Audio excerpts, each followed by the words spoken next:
listening to the sweet sounds of the After Movie Diner. Support us at patreon.com/After Movie Diner. Or I'll punch you in the teats. Rate and review us on iTunes, Earthling. On Van Dam Street, in the pouring rain, they watched his window with eyes of flame. Inside, time was getting short. Cigarettes were being smoked to extinction. He violently wished not to have to go to the merry gentleman in the street below. Deep inside, he knew nobody chooses the hour of their damnation. He looked at his dog asleep on the bed and softly scratched its dreaming head. Deep inside, it was shouting down the moon in a war of attrition. But it stirred as he quietly dragged his shadow down the stairs that sagged. Inside, his dog put its face to the window and bared teeth that shone like salvation. The tumbling glass flickered eyes of flame on Van Dam Street in the pouring rain.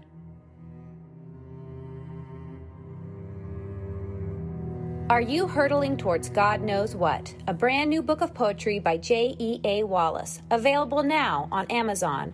And we've made it easy for you. You can click through the banner link on aftermoviediner.com. All right. Well, hello. Here we are. Hello. Why are you talking so quiet? I don't know. Here we are in Sarge's. Is it because we've been kicked out of the diner? We're in trouble. We were kicked out for being anarchists. We walked for daring to need more than 40 minutes for a meal. Thank you, sir. Thanks. We walked into another diner, one we'd been to before, and even though they said 11 o'clock on the window, we were promptly told at 10:40 we'll be kicking you out. And it's only just 10 o'clock, so we were like, well, balls to that numbers, let's come to Sarge's. It's 9:45 or something, right? Sarge's, which is the home of your infamous massive meatball and pastry story. What was it called? It is here somewhere. Thank you very much. Apparently a place where you get a plate of 4 pickles and 2 large... Well, the coleslaw kept me going last time. The coleslaw was what gave the meatball, allowed it to be like... allowed me to choke it down and it greased my throat for the meat. I actually did realise something. I was about to launch into complaints about the length of movies because we went to see this movie and we just came out and it's already like 5 to 10. But I'm notorious for doing 3-hour podcasts, so maybe I shouldn't complain about the length of movies. No, you definitely shouldn't. So here's my question. Do I go for the chili cheese hot dog? Whatever your instinct is, do the other thing. Okay, well, that's why I'm asking you. Because last time your instinct was to eat a large bowl of meat in some pastry. Okay, well, listen to this. Square potato niche stuffed with a hot dog, topped with mustard, grilled. All right. That sounds pretty good. It's potato and hot dog. That's fine. Right? That's not going to be too bad. Let's hope not. Where are you seeing that? Sarge's Noshes, under Sarge's Noshes. Sarge's has notches, huh?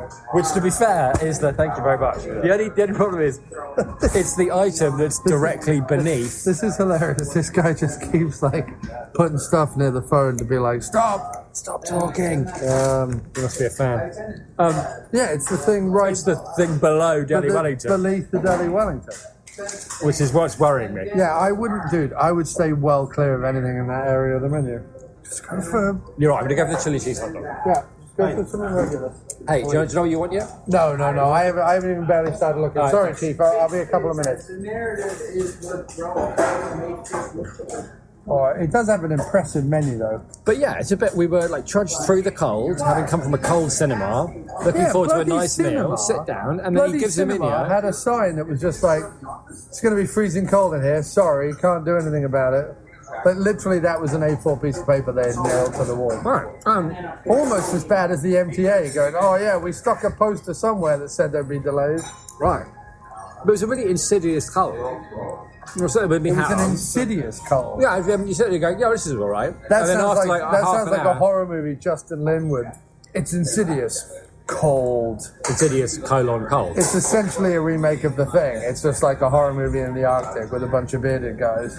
Only like they're hipster and knowing, and they know about horror movies. And then like a door slams, and that like takes up 20 minutes of the movie.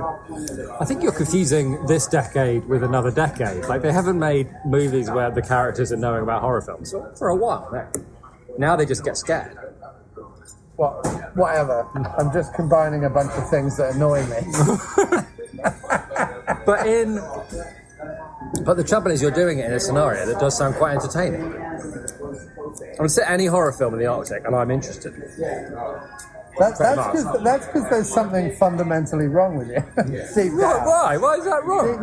Deep down there's something fun because You're you're like, suggesting that this is some kind of psychologically revealing predilection. You want to be freezing cold and separated from the rest of humanity. No, I don't. I want to be the opposite. That's the point. I want to watch other people go through that while I don't. I want to remind myself that I'm not cold. Right. Is that what you're telling yourself? Is it? Yeah, that's what I'm telling myself. If I wanted to be cold, I was going to say I'd have moved somewhere cold, but New York can be pretty cold. New York's been pretty cold lately, mate. It's been pretty cold. It's no polar vortex though, mate. It's no Chicago, is it? No, it wasn't minus 45. I love Look at us talking about America. I love like how, Americans. But I do love how America, when the polar vortex hit, instead of doing what any sensible country would be like and go, I think I'll stay home.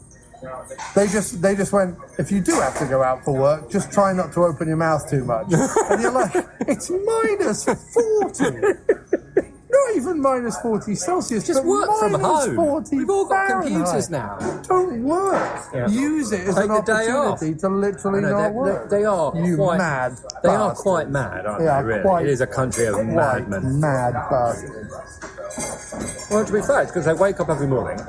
You are literally just eating coleslaw as if I'm it was hungry. some sort of delicious appetizer, when really it's just cabbage and mayonnaise. Well, they put Not it, even nice mayonnaise. they put it on the table for a reason. Right. Well, I'm trying to find like Is it the illusion of choice? So they say, No, I'm welcome. trying to find a breakfast sandwich that I want with like bacon, egg, and Why don't you just ask them to make it? I feel like you're in a place where they could make that happen. there it is. 2 eggs on a roll.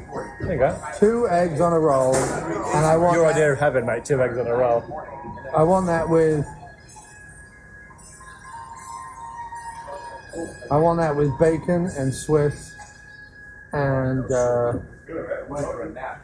wonder if they'll put sausage in it as well. I want that, and I want it with fries. All right. Can I split the fries with you? I've got a feeling my hot dog might be a bit small. It's only $7.50. Oh, actually, I want avocado as well. Avocado. Avocado. Avocado. All right, I'm just going to make up a sandwich. Yeah, okay. I'm sure they'll be thrilled. We are. He is ready. He'd like to make up a sandwich. Well, you're gonna. You Okay, do your can I get the chili cheese hot dog? Okay. And a cup of English breakfast tea. Okay. With milk. Thank you very much. And I'll have your 2 eggs on a roll with bacon and Swiss and avocado. And can I get fries with that? Sure. Gravy? You're cool. Sure. Can I get a side of brown gravy? Do you do brown gravy with the fries? Great. That's awesome. Thanks, man. Thank you very much. Cheers. Fresh from the movie, in the diner, a bit chilly, but about to eat food. These are some of the best fries I've had in a diner ever. They are really good. And this gravy? The gravy's amazing. This gravy's like Heinz oxtail soup. It's delicious. Yeah, it's really, really good. Right, so yeah, But- tonight we went to see. We froze our butts off in Kip's Bay Cinema Yes, we did. to watch Glass, which is the third part of a. Is it the Unbreakable trilogy? Has it got like an official name? It hasn't, but it has emerged as thus. Which focuses on Unbreakable, which is the story of David Dunn, a regular schmo, seemingly.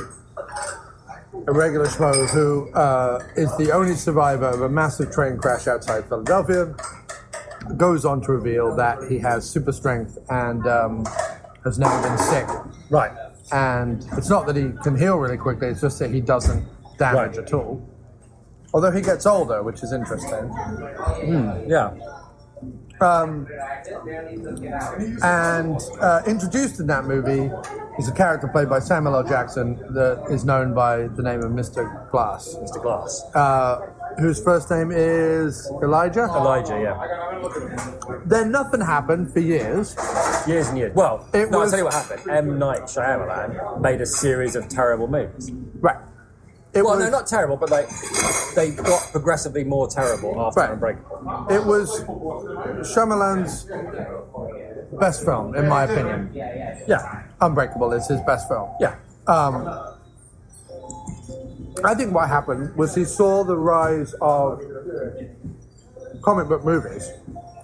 Because what's interesting is, had Unbreakable come out probably about 5 years later, it would have hit the zenith of the X-Men's and the Spider-Men's and all the other stuff that was happening around that time. And probably people would be like, oh my God, have you seen this movie? As it is, it was just a little before that. Right. And while I think most movie fans consider it certainly close to his best work, if not his best work, it's not a huge cultural touchstone like Right. Sixth Sense. Right. But then what, 2 years ago? I think 3 years ago. You mean the Blumhouse Split. one? No, because actually he was all out. And then, so two things happened. First thing is he directed and executive produced a show on Fox called, I think it was called Wayward Pines, maybe? And it had Matt Dillon in it, and it was a really weird kind of Twin Peaksy thing. Only, what if Twin Peaks actually had a specific weird thing that was going on, and then after a while they told you what that really weird thing was. It was really, really good, and he directed it. It was a big smash. It was back when they made TV shows. It was 6-7 years ago, but they were a big smash, and it was the first thing he'd done where people went, hey, this thing that Shyamalan's done is really good. And then he made a film for Blumhouse about I think it was called The Visit, about the grandkids that go and visit their grandparents in a house. Yeah. But then it turns out the grandparents are, something weird's going on in the house anyway. And that was really good. That was a little Blumhouse thing, and it was made for almost no money. And it did really, really well. And all of a sudden it was like, hey, Shyamalan's back. He's making great movies. And then he did Split, also a Blumhouse movie. Again, for not very much money. And he financed Split basically himself. Yeah. Blumhouse agreed to distribute it, but he paid for the actual production. So there we go. So, hence, and at the end of Split, which again was very similar to The Visit, it was like, oh, Shyamalan made this, it's not bad, kind of thing. Because we're living in an era of movies now where a movie is like, this is all right, it's not completely terrible, it's like a fucking red letter jacket. So I would never have seen Split or hunted it down, because I'm not a huge McAvoy fan, traditionally. No. If I hadn't read, because it sort of came out after the fact, oh, by the way, this is a sneaky sequel to Unbreakable. There was nothing in the marketing that said that, was there? No.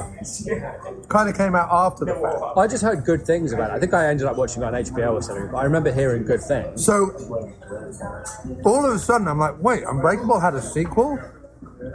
So I watch it, and much in the same way of Unbreakable, it was this great example of what we all know ad nauseum, the big budget version of this story. Right? I don't have the budget to have these characters fly, or have these characters knock down a big building, or have these characters explode into the sun or whatever. But I do have McAvoy, and McAvoy's encyclopedic knowledge of 3 accents. And if I make him... Don't make me do the Northern Irish one for long. I can't sustain it. If I can make the special effect in the movie McAvoy's acting, while roping in what seems to be popular right now, like a slightly hook-driven serial killer slasher horror kind of thriller for Blumhouse, I might be onto something here. 2 or 3 locations, McAvoy doing the aforementioned 3 accents, as well as his infamous now effeminate accent, which is such a winner. his effeminate neck clutching performance. And actually, it came off pretty well. I mean, I'm being cynical about it, but it came off pretty well. And at the very end, we find out that it takes place in the same universe as Unbreakable. Right. Willis shows up at the end in a diner as David Dunn to see that this bad guy, the Beast, which is one of the Horde, but one of their one of his split personalities is the Beast, which is a kind of superhuman villain, killing machine. Then wasn't actually done with those things, man. wait, the fries? Yeah, they're gone now. I had polished them off. No, I'm alright. Yeah, it's fine. Thank you. Oh, that's disappointing. Yeah. So then a couple of years later, we see a trailer for Glass, And everybody gets very excited. which is Elijah's character, Right. bringing it full circle, and completing the trilogy neatly. So we went to see that. We did. Now, it's been out a couple of weeks, you said, Yes. and it's been getting bad reviews. Yes. Well, first of all, they're wrong. Yes. I can only assume that it got bad reviews because people have never seen a Shyamalan movie before. Well, Because it couldn't be more Shyamalan. I mean, he's all over. I think what fooled people is that he got good reviews for The Visit because it was a silly Blumhouse movie, but with a simple. It was a simple hook in that movie. Right. But what was really good about the hook in The Visit is it's deeply creepy what the reveal is, and then it also like retroactively paints everything that's happened in the movie in an even creepier light. It spreads this creepy horror over everything you've seen. And he's actually genuinely good at doing that. Yeah, and I'm one of the few people who think that Bruce Willis was secretly a ghost the whole time is actually his worst twist. It's actually his least successful twist. But anyway, carry on. But Split also worked, and people talked about Split because I just think sometimes movies come out and they think that they're going to be one thing, and then they turn out to be kind of interesting and like a little bit more to it, and so they go overboard with praise. And then when Glass comes out, everybody's talking about it like it gets. The trailers are being shown in front of all the big movies, right? Well, I don't remember ever seeing a trailer for Split. So it's got like, so all the critics are going to go. And they all go. And they all go, well, it doesn't know what it is, does it? And I read basically the same reviews. It's not interesting, it's not exciting, it just, it doesn't work, so it's not the kind of movie it wants to be. And I'm always Which I would disagree massively. Yeah, I think it knows, Yeah. more than almost any movie, it knows exactly what it is. Yeah. And I was thinking, so I think the mistake might have been, they sold it, understandably, as like a comic book movie. It was going to be action and and all the bits of action looked kind of like weird and not very exciting. Right. And it was only about half an hour, 40 minutes into the movie where I thought, I'm watching a horror film, is what I'm watching. This is a horror film. It's all like menace and quiet and threats, like hints of a threat, but like an old-fashioned, thank you very much, like an old-fashioned 70s horror film where you're going to spend an hour of this film where it's all like hints of stuff that's coming, but it's coming. And when it'll come at the end and don't worry, it's happening. But it's all it's all atmosphere. It's all threat. I don't even think. I mean, yes, there are horror elements, and it's certainly. No, I mean like the style and the feel of it. I know what you mean about it knows what kind of a movie it wants to be. Right. But the feel and the style of it, if they'd sold it as a horror film in trailers, right, I think it would have done a lot better. Well, I think people. I think people forget, what Shyamalan movies are like. I watched Unbreakable in the lead up to Split, and watched Split pretty recently, and then watching Glass. There's no massive, wild shifts between the three movies. I think we're all right? Yeah, I'm good, thank you. Did you want another tea? No, I'll pass. Actually, I sod it. I think I will have another tea. Can I get another cup of tea? Yeah. Thank you very much. Thanks. Like I say, Thank you. Thanks. You don't watch the three films and go, Well, they're wildly different and they don't match. Like, he has a tone, he has a feeling. It is, look, I'll say right now, it is slow moving. It's not wham bam. Thank you very much. Thank you. Cool, thanks. And it is, it is more,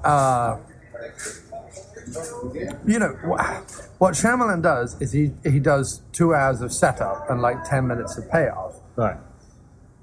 And most people in movies these days are used to like 30-second setup and then payoff for 90 minutes. And, you know, maybe they'll stop in the middle of their every 10 minutes there has to be a car chase in order to have a minuscule amount of character development, like a fart's worth of exposition. Right. But ultimately it's payoff, payoff, payoff. Shyamalan, who kind of writes stuff his own speed, his own way, his own stuff, does... Thank you very much. Cheers. Thank you.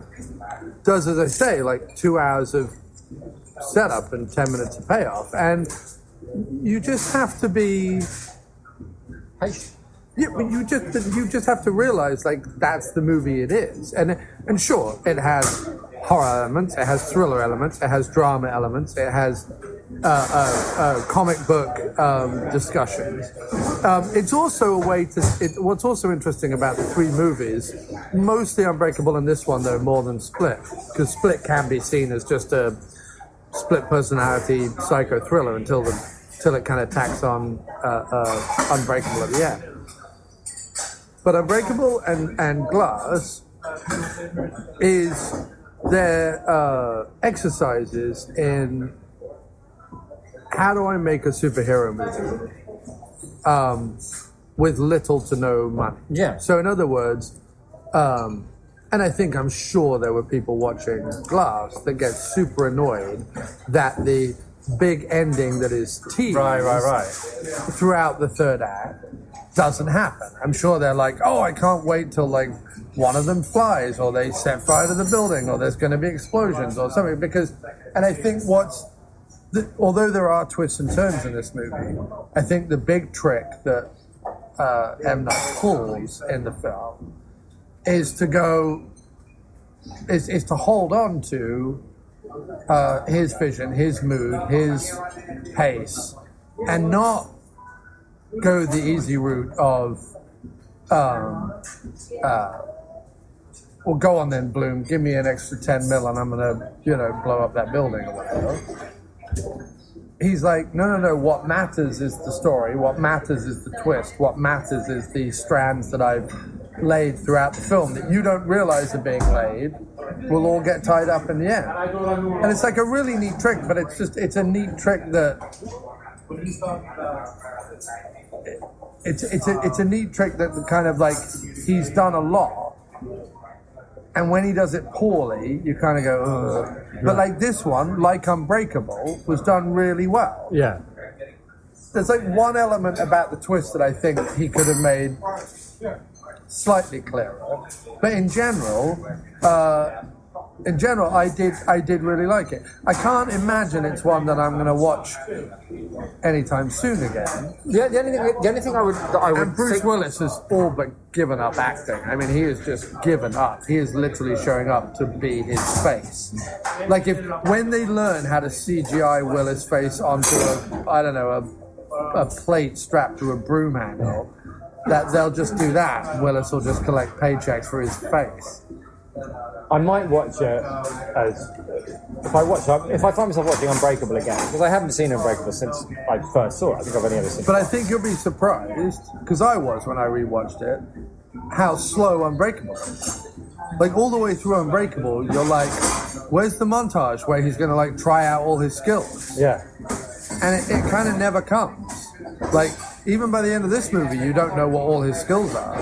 Yet it's kind of promised that you'll see that. But ultimately what's interesting is that's not the point. Yeah. I mean, actually, the thing that impressed me most about it is that, and this hardly ever happens in movies, right? I mean, hardly ever. Yeah, it's some of the writing is a bit fuzzy and isn't quite as sharp as it should be, given he's not... Again, and he's not... One thing that I did like about it is it wasn't given to long-winded expositions about what it was. It was a way of what's interesting to me about the whole thing is that at the end, the point of the whole movie seems to be... Are you giving away the twist? No. Okay. The point of the whole movie seems to be that trying to keep everybody the same, right, and keeping people from the truth, right, for their own good, because we all need to feel like we're the same. We all need to feel like we're as, Thanks. we're all need to feel like we're as, the same as each other. Everybody's the same, and we'll keep people from the truth because that's the way the world keeps running. Because I feel like, and everyone's on their phone at the end, and it seems to me to be, and again, this is just what I got from it, and it may not be what was being said, but still, right at the end of the movie, I get this powerful, clear message of it is better to know it's better to know things. It's better to know the good things, and it's better to know the bad things. It's better to know the great things we're capable of, and it's better to know the evil things we're capable of. It's better to just let things be the way they are and not try and craft some narrative through whatever, right? Either for ourselves or through like mass media or whatever, but just let things be and let the chips fall where they may. But that has to be the future of us. We can't pretend that there aren't great people and that there aren't shitty people. See, actually, I read it slightly differently, and I'm not sure that I read it in a way where I wasn't happy with it. I was happy he made a conclusion. I wasn't happy with the conclusion he made. Although I kind of understood where he was coming from. So we live in a world right now where a lot of people, you'll hear a lot of older people say about children or millennials or whatever you want to call them, everyone can't be special. You know what I mean? Like, you can't all be special. We keep telling kids that they're like, perfect little special entities with their own whatever. You can't all be that. Like, don't be that. Like, be, we need a plumber. Be a plumber. Like, don't be, and then they're like, well, they give out participation trophies. It's the sort of people who are like, well, I had a miserable childhood. Everyone else should have a miserable childhood. Why should little Johnny get a ribbon? I never got a ribbon. Like, it's essentially those people, right? So they're just trying to keep children down. Like, I don't... they're just... and the conclusion was... and this was, like, know yourself, know that you're special, embrace that you're special, embrace that you're different. And be who you are to like the nth degree, kind of thing. Which I do actually like hold with that. The bit that I kind of disagreed with was with you saying quite rightly, like, everyone needs to know everything seems to be the message of the movie, right? And that's the bit and I agree, but like, I think he's saying that the medium of mass communication isn't necessarily a bad thing, right? Whereas I actually think the opposite. I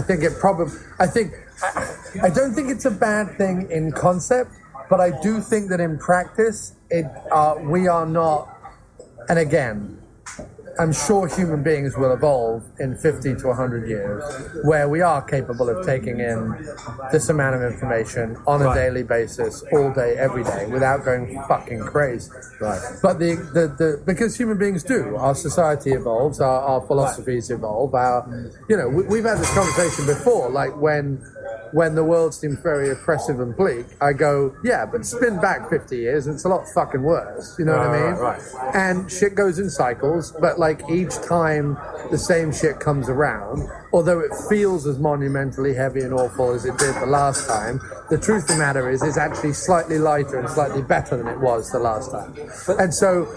But that's why I think essentially it evolves, and in which case, if our generation are finding and we are a It reminds me generation. of the line of Star Trek from Star Trek 6, The Undiscovered Country. If there is to be a brave new world, our generation will have the hardest time living in it. Right. I think about that line a lot. Completely.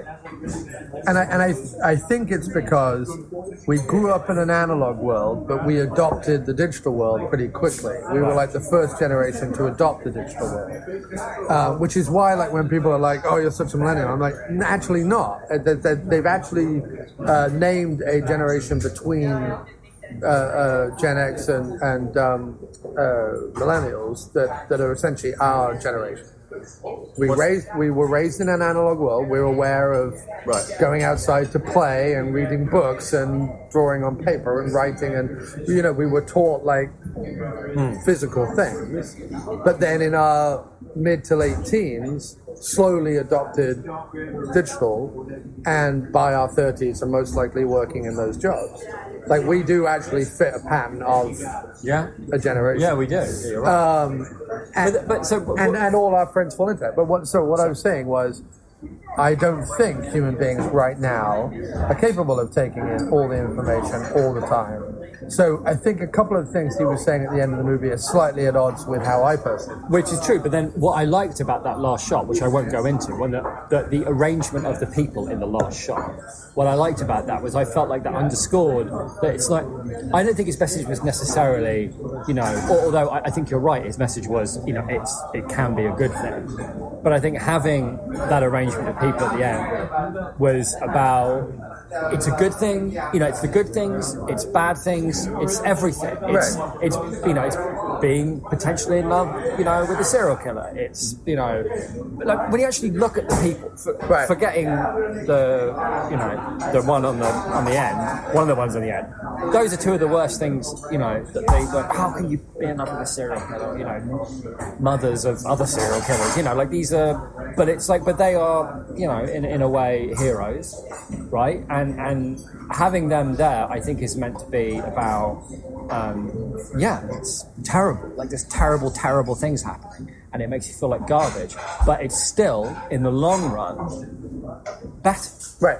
Yes. And crafting a narrative like we used to do, like mass media and newspapers and all that was. And I'm not in like an oppressive, hey man, they're out to get you, but like to govern that flow of information to stop us from all going mad. Like saying, it was, a narrative was crafted about world events and all of it, like why we're going to war and why this fucking thing matters and why you should care about this, because that's the narrative we're crafting.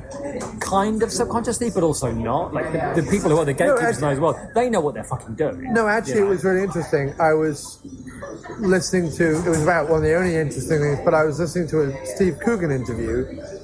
He's got Stan and Ollie coming out, and I'm only sort of 50% a fan of like Steve Coogan in real life. I was actually thinking while I was listening to the interview, I'm like, is there anything more pretentious than English comedians who make it big in America, like Pegg and Coogan and people like that? I'm just like, oh, get over yourselves. But he did say something very interesting, because he was talking about putting his biography together and like realizing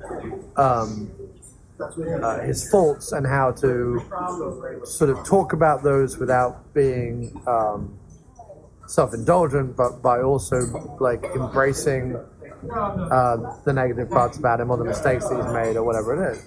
And he's like, because we live, this is what's relevant, because we live in a world where politicians, in particular, the constant thing that we're all being told about is politicians right now, almost refuse to admit a fault to a pathological level. Like it has somehow become, it used to be, you learn from your mistakes, you know what I mean? Like it used to be not, how do you do everything perfectly, but how do you dust yourself off and pick yourself up when you fall, right? That used to be the noble ideal. And now it's fear of even discovery that you are left-handed even, or whatever, like, right. You know what I mean? Like it's this weirdly, no one's saying like the master race, but essentially like everyone wants to be part of this like weirdly perfect thing, and it's in the narrative continually in stories. I mean, we talked last time about how like there seems to be a generation of people on social media who simply can't handle when someone makes a mistake. Like simply just feel like running in all directions with their outrageous stuff. And so the thing about all that is, and that's why this is a good movie, right? Because for me, a lot of that is to do with the proliferation of comic book movies and the idea that there is good and there is evil. And yeah, we can have like, oh well, I'm evil because my dad forgot to buy me a comic or whatever. Right.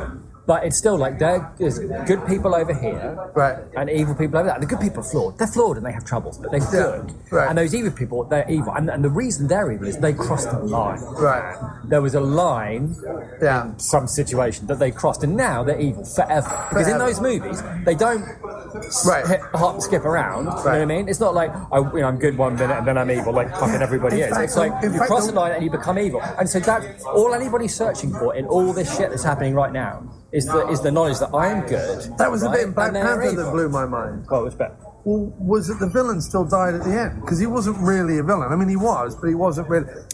In Black Panther, he said, and he wasn't even as bad as like Loki is in Thor, because the storylines are very similar. But like in terms of like brothers fight for the throne and unknown deaths and blah blah blah blah blah. But his philosophy at the end wasn't outrageous or awful. No. In fact, like Black Panther adopts some of it.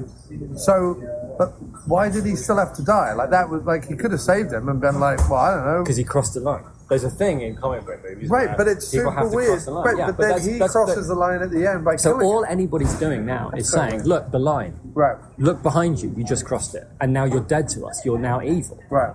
Oh, look, some certainty. And also, I mean, a lot of it's just kicking against the man. Like, you forget, when we were younger, we'd hate this politician, we'd hate those guys, and we'd kick against that guy, that singer, and, this band, and that guy that makes those movies. It was all like, that's just, they're successful, they can take a kicking, so we'll just kick them. And it's just that, but just writ large, where everybody gets to go now, and you don't ever have to give that up, like, which is a security blanket, right? When you're growing up, when you're a teenager, it's like, well, I don't know who I am, but I do not want to be that, and I definitely don't want to be that, but I want to be like these people over here. And you're it's like, talking it's to like a guy who blanket. defined himself for so many years by the stuff he hated. I mean, yes, by the stuff he loved, but by the stuff he hated. But equally, and I'm saying that people are unable to let that go now. Like, they still find themselves having to define themselves by the things that they love, but also the things that they hate. And they find themselves having to tear down the things that they love, Well, I'm in a weird position now where I feel like I love a lot of stuff, and I'm trying to embrace the things that I love, and I'm trying to find the things that I love, but the things that I love seem in very scarce supply. And to be fair, it's also getting older. Yeah, you just get older, and I think you find it harder to connect with things in a deep level that we used to be able to. No, but I mean, like, I hear about something that I love, I'm like, oh, I'm going to love that, and then I see like the trailer for it, or I read who's behind it, and I'm like, all right, I don't know. Like, I know what you mean, but still, let's just say this about this movie, right? Yes, it's a bit slow, but there were a lot of things about it that I did really, really like. I really liked the way it was shot. He attempted to do something that was visually interesting, and I think you had to, considering how much of the movie was just it was so little slow budget. shots, and part of me was thinking, like, I wonder if there's a little bit here of my lord. He was a pariah for a long time. He was a punchline for a decade. Ever since that Wahlberg movie, and even before that, but a punchline. And then he makes 2 movies for beans, right? That are like, critical hits. Now he's back, and there's a part of me watching this movie going, he must have held so tightly during this movie. I'm not, I'm going to stick to what I did before. This is going to be, 1, maybe 2 locations. Keep it right. Keep the extras down. You know what I mean? There's like only like 4 or 5 people other than like the main characters. And he's clearly got Jackson and Willis back but then like cool things like getting the kid back, who was the kid in Unbreakable, even though he's grown up to what you imagine child actors grow up to look like, which is like a bit odd, right? And his eyes are like the rest of his face is grey, his eyes are the same size. Yeah, but he's a good actor, right? And he got the girl back from Split. who he shot in a way that was really like made her look like an alien. Yeah. And I think it was only just like, but where he put the camera made her look really weird. But it was good, and it worked. I think what's interesting is that he's not necessarily. While I was sitting there, I was enjoying it, and I felt swept up in it, and I felt like I used to feel in those old horror movies. That I don't mind that I'm sitting here with time passing and nothing McAvoy happening. must have been exhausted at the end of He wasn't bad either. I mean, I know it's like a bit annoying, but I did understand which different personality he was. I did feel like the room changed a little bit every time he did. Like it was not. It wasn't, without craft. Right. It wasn't. Oh no. I mean, I jokingly say like he changes accents and clasps his collar, but like he was good. I was impressed that, especially with the running time, it didn't feel relentless. No. It could have been like, when someone's trying to find a station on a radio and just keeps changing the channel. Which it could have done, right? Because it could have really become that. Because Split worked because it was mostly about her, like trying to escape this guy. And yeah, there was lots of him in it, but when she was interacting with him, it was a personality for a long period of time. It wasn't like switch. And he could have gone all in on that. He could have made, but it seemed like, because the thing I was worried about before I even saw it was, well, how is he going to like make Unbreakable and Split work? They're like two very different kinds of movies. But actually, you're right. It was about like the mood and the feel of it, and the idea of I want to tell a story, but I do want to explore something. There's something that I'm interested in exploring by telling the story, and that's not every movie, is it? Well, it's not every movie you're sitting there thinking, this guy wants to explore an idea by making this movie. That's what he's interested in. Right, and also, I think that there's a little bit about this, and I don't know him. I've not seen him interviewed or whatever, so I don't quite know how like arch he is. But like it seems that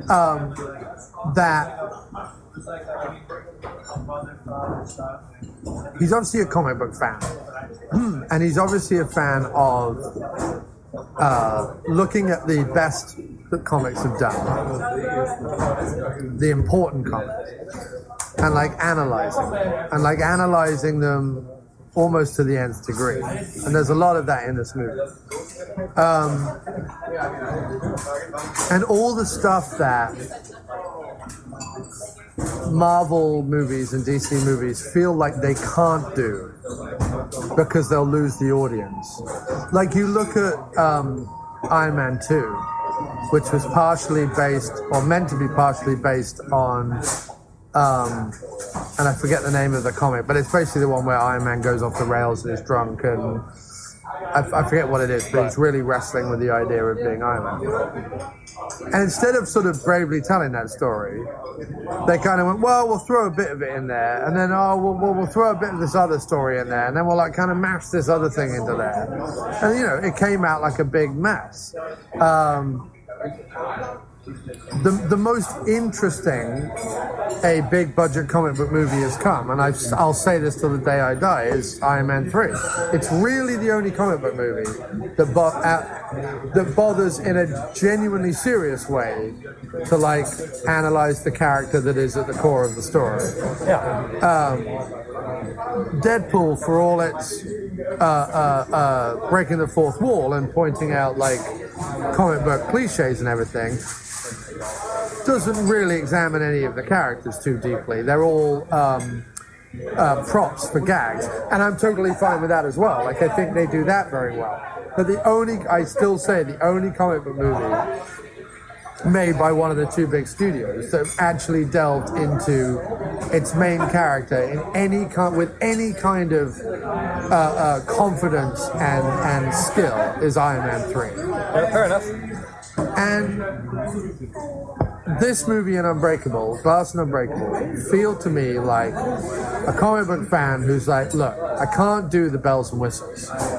I just can't do the bells and whistles. Firstly, I don't have the money. Secondly, I'm not sure I'm the director for it. What I can do, though, is give you everything you're missing from these big movies. Because while they have a huge canvas and millions of people and 2.5 hours and millions of dollars, they seemingly are not willing, except occasionally, to actually like delve into any of these characters. And yet, there is a reason why these characters are hugely important to millions of people around the world. Right. It's because they all come out of the pages of a written thing, a written, crafted, considered mythology. And so it feels like there's a little bit like rebellion and wish fulfillment in the movie as well, I think. And while I don't hold the same passion for comic books that M. Night Shyamalan clearly does, I hold a passion for his passion for them. Yeah. Like when I'm watching them and I'm listening to like Samuel L. Jackson talk about them, and it's also super weird that like Jackson went on to be in the Avengers and then has come back and been in this. It's almost like too perfect for Shyamalan in a way. Of course, he couldn't have foreseen it when they made Unbreakable, but I share his, like when he gets enthusiastic, as he does about comic books, and when through the voice of Mr. Glass, he's like breaking down comic books and their mythology and their characters and what a character stands for and what this character stands for and why these characters have to have the origin stories that they have and blah, blah, why they have to have the payoff that they have and da, da, da, da. I get excited about that. I don't know that I'm the guy that now in his late 30s go into comic books and be like, oh, let me read up. I just don't know that I have any. No, fair enough. But no, I mean, I'm with you, and I just think it's very distracting that even though it's a B movie, right? This is not going to win any Oscars. It's a B movie, but I felt all the way through like, well, this guy knows what he's doing. I didn't feel like he was losing his way. There were lots about the mood and the music too, even though it was just like in the background, there was something very compelling and evocative about like the music and the way it was put together. Right. That felt very, I was in that world, I was in that place with that. You know, right. It was basically in this one place. And I wasn't sure what was going on, but I felt like, well, it's building towards something, you know. And it never felt like it was building towards... It was sort of one flew over cuckoo's nest for comic book characters. Yeah. And that's a bold move when it's like, well, you've got this evil supervillain, you've got this hero, and you've got Jackson. And he could have made that huge, and that's what people were expecting. They're expecting the movie that's going to mash Unbreakable and Split together to be twice as big as those movies, right? The sum of those parts, instead of being a continuation of that, like you're saying, of that style of storytelling.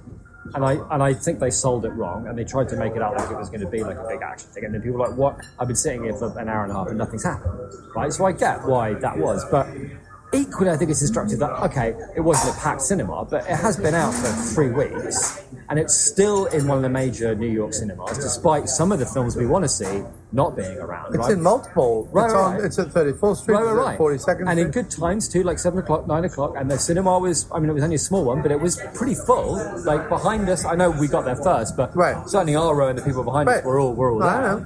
So clearly it hasn't, whatever they might think it's done, and I can't believe it cost very much, it must have made its money back. It will do. Yeah. And I think so everybody that can be happy. The filmmakers that I'm finding the most interesting these days, whether I like their movies or not, the filmmakers that I'm finding the most interesting are the ones that like, we're not going to have the Hollywood career that we maybe had 20 years ago. Hollywood's not going to come knocking for me to make Avengers 8 or Star Wars 7 or James Bond 40 or whatever.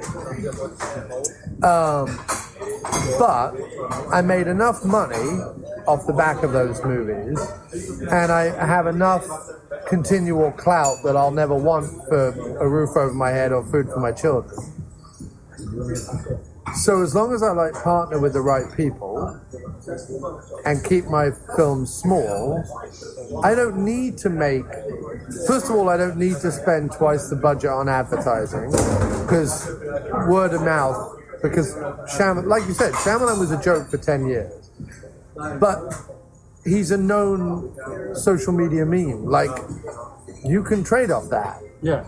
You don't need to spend 20 million advertising a movie like this. It's the sequel to Unbreakable. It's the sequel to Split, both of which were successful films. There's a built-in audience. Shyamalan is a name. And you keep your budget small, you partner with the right people, and you can actually tell the stories that you want. Rather than this situation where everyone is always looking for like the enormous slice of the pie. If you keep the pie slice relatively small, and you know, you'll get more slices of the pie, I guess is what I'm saying, eventually. Rather than betting it all on the big marquee tentpole movie. And you know, Kevin Smith is doing it, and M. Night is doing it, and the guy who made The Raid, I forget his name. Oh yeah, he's doing it, and like Robert Rodriguez, although I'm not a fan of his movies particularly, he's doing it, and has always kind of done it. And I think there's something to be applauded, even if you don't like the outcome. There's something to be applauded about that, because so many directors get to a point where they bitch and moan that, well, you know, the studio wouldn't let me edit the movie the way I wanted to edit it, or I wasn't allowed to cast who I wanted to cast, or I wasn't allowed to do this, I wasn't allowed to do that, and blah, blah, blah, blah, blah. And it's like, yeah, because you took $200 million of the studio's money, and they want some return on that investment. If you'd taken $2 million of, like, a few people's money and gone, look, I'm, you know, Jeff's director, and I'm a known entity. I'll take your $2 million and I'll make it $4 million. Will that do? And they go, yeah, double our investment. Great, sounds awesome. And Jeff director goes out and can make the movie he wants to make. And it shows as well with M. Night, and even with Kevin Smith and others, that if you write a good script and you're nice enough to people, you'll actually get a cast that people will want to go and That's true, because also a lot of them, like Jackson and McAvoy as well, presumably are going to be like a bit starved for parts. So do you want to turn up and be Professor X again? It's right. Like, well, yeah. Because the thing is, like, well, yeah, because you're paying me more. I'd have to be fucking insane to turn that money down. But equally, then I come out of it going, right, I need to do something, even if it's for a packet of beans, just to act. Well, yeah, McAvoy has essentially played every single character any actor could possibly play in his entire life in 2 movies. Yeah. I did give a little internal chuckle when he turned out of nowhere into a film professor. Yeah, that was quite good. And he was like, what am I doing in this room? I'm a film professor who mainly talks about Japanese movies, 1950s and 1980s. I thought that was my favorite line of the movie. I thought that was I enjoyed that from start to finish. I enjoyed a couple of bits. I was like, that's a bit painful, but mostly totally swept up in it. Really cared about it. I felt managed as well. You know what I mean? Like the climaxes came in the right place. I was sort of moved, and you know, there were certainly a few bits that were forced. And there were certainly a few bits that were slow and plodding. And there was certainly like a couple of things about it, especially like Elijah's mother's face. I couldn't figure out, like, was she scarred and I'd forgotten about it? Is that makeup to make her look older because the actress isn't older? Or like, what was going on with her face? Like, I don't know. Or was that just her face? And I hate to be offensive. If that was just her face, I'm sorry. But like, it looked super weird. Like, I kept expecting her to pull her face off. Yeah, there was. Yeah, I don't know. I assumed. And I'm like, my feeling is, if you got the actress back who played his mother in the flashbacks, and you were like, I want to keep the continuity, but I have to make her look older. To be honest, I would have just gone for an older actress. Yeah, it didn't. Because that did throw me off. The only thing I could think of was his mum in Unbreakable. I think in flashback, maybe, yeah. Not very much she wasn't, but maybe. So maybe in flashback, I don't know. I mean, Sam's getting on a bit, right? Yeah, Sam's pushing 70. So his mother's got to be, you know. Right, but that was clearly a young actress with mad makeup on. Or someone who was horribly scarred and there was no commentary on it. Yeah. That was my take. That's what I thought it was. I didn't think it was makeup. Okay then. You might want to look this up, and if it's bad, you can always cut this bit out. Yeah. Anyway, thank you very much. I really enjoyed that, man. Thanks for having me.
Trying to cut me down, I know that you succeed.